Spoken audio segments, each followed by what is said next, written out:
Argentina, Julieta Nassau es nuestra experta en cuestiones internacionales. Nassau está en la redacción. Nassau, Julieta, ¿no es cierto? Buen día, Nación. Hola, ¿cómo va, Luis? Sí, muchas gracias, Nassau. Gracias por estar con nosotros. Bueno, algunos dicen Milei elige las 9 de la noche para imitar el discurso de la nación de los Estados Unidos. ¿Cómo es allí la apertura? Bueno, es el mensaje del Estado de la Unión, el SOTU. Viste que ahí en Estados Unidos le ponen siglas a todos. El SOTU es el State of the Union, el presidente es el POTUS porque es el President of the United States. Bueno, el famoso SOTU es el discurso ante la Asamblea Legislativa del presidente de Estados Unidos, que en este caso va a ser la semana que viene, el jueves, el 7 de marzo. Y es algo que tiene muchísima importancia en el prime time, que es justamente por el motivo por el cual el equipo de Milei eligió hacerlo a las 9 de la noche hoy.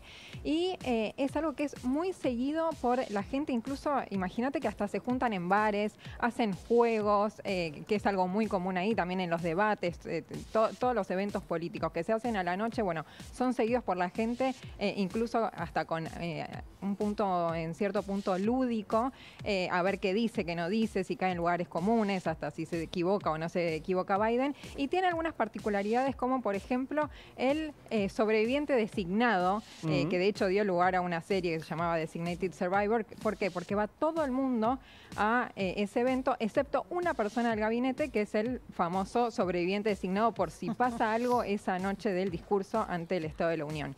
Y otra particularidad, que no sé si te acordás, Luis, que el año pasado Alberto Fernández lo hizo en el último mensaje ante la Asamblea Legislativa, es que invitan a ciudadanos comunes para reforzar su mensaje. Claro. Es decir, el discurso del mensaje del Estado de la Unión lo que hace es marcar un poco cuáles son las prioridades del gobierno en el año. Este año en particular para Biden va a ser también marcar un poco el tono de la campaña hacia las elecciones de noviembre, y lo que hacen es poner ejemplos con ciudadanos comunes o con, por ejemplo, cuando empezó la guerra en Ucrania, fue la embajadora de Ucrania ante Estados Unidos, como para todo lo que va diciendo el presidente, tratar de contrastarlo con algún caso de la vida real.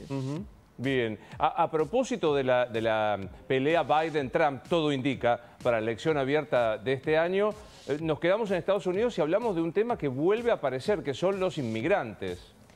Así es, Luis. Bueno, este año, por primera vez desde 2019, después vino la pandemia, vino el pico inflacionario en Estados Unidos, y este año, por primera vez desde 2019, la crisis migratoria es la preocupación más importante para los estadounidenses de cara a las elecciones de noviembre, con algo que complica principalmente a Biden. Un 80% de los estadounidenses dice que Biden está manejando mal la crisis migratoria, y un 55% de los estadounidenses dicen que la crisis migratoria pone en peligro a Estados Unidos, no con el tono que usa Trump en cuanto a la delincuencia, que esto ahora vamos a hablar un poco los distintos enfoques sobre la migración, sino más bien por un tema laboral, ¿no? Y el tema de buscar todos las mismas fuentes laborales.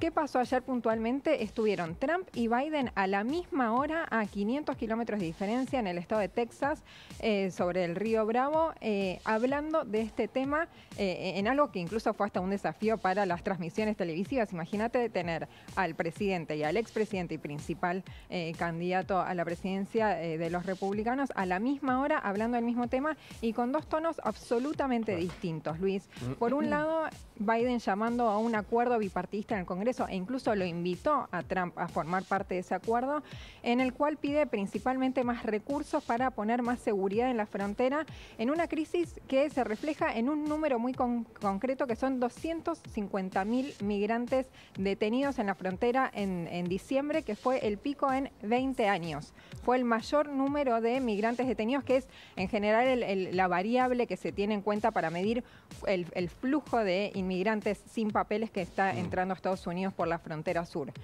Y Trump, por otro lado, con un discurso mucho más combativo, recordemos que es uno de sus grandes fuertes en su tono de campaña, hablando de los migrantes delincuentes.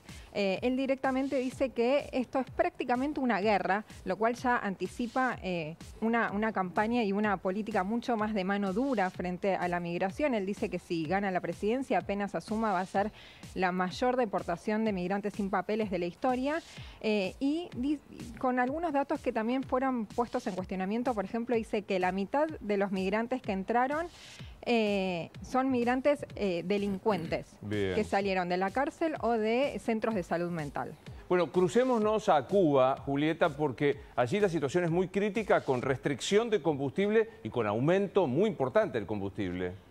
Así es, Luis. Hoy, este viernes, aumentó un 500% el combustible en Cuba. Pasó de 20 centavos de dólar a 1,10, lo cual nosotros de afuera podemos decir, bueno, en cuanto a la relación con el dólar, no es tanto, pero es un 500% que va a afectar no solo a los cubanos, sino también, obviamente, a todos los precios dentro de Cuba, y que a su vez va a afectar también al turismo que va a Cuba, que es una de las principales fuentes de ingreso para Cuba y que llevó a la isla a esta situación de una crisis económica muy grave, que también llevó al gobierno de Díaz-Canel a pedir por primera vez al Programa de Alimentos de la ONU que envíe leche en polvo para los menores, porque no tienen leche para abastecer a los menores de 7 años.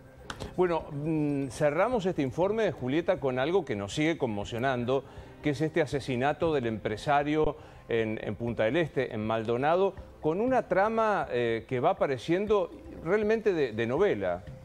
Exacto, es de novela lo que está pasando, y esto último que se conoció de Gonzalo Aguiar también demuestra un poco este perfil de este empresario que finalmente apareció muerto y que su expareja confesó el crimen, y muestra un poco cómo era el vínculo de ellos dos. Ellos estuvieron en pareja 3 años, tienen un bebé de 6 meses, y muestra el costado tóxico de esta relación, por ejemplo, con un secuestro falso. ¿Qué hizo Aguiar?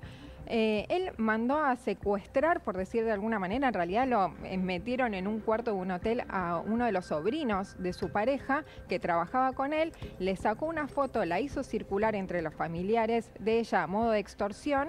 ¿Para qué? Para que ella vaya y le pida al empresario que por favor interceda para que liberen al sobrino, algo que por supuesto sucedió porque finalmente era él mismo el que estaba atrás del secuestro, y todo para ir reforzando esta dependencia de la mujer hacia Aguiar. Y una cosa más, algo que ya directamente es para Netflix, él había contratado amigos, actores, para que hicieran de amigos de él. ¿Para qué? Para que, por ejemplo, en una juntada de él con los amigos así ligeramente dijeran que él había participado, por ejemplo, de los Navy Seals, de la Marina de Estados Unidos. Es decir, que él tenía ese pasado casi heroico, y los amigos lo tiraron así en una cena también. Hermoso. Para reforzar este perfil que finalmente resultó ser toda una mentira. Y recordemos que él también tiene causas por estafa, ¿no? Claro, en Uruguay. Gracias por el informe, Julieta. Buen fin de semana para usted, Gracias, niña. Luis. Buen fin de semana. Hasta luego. No sé la cantidad de mensajes que tengo por el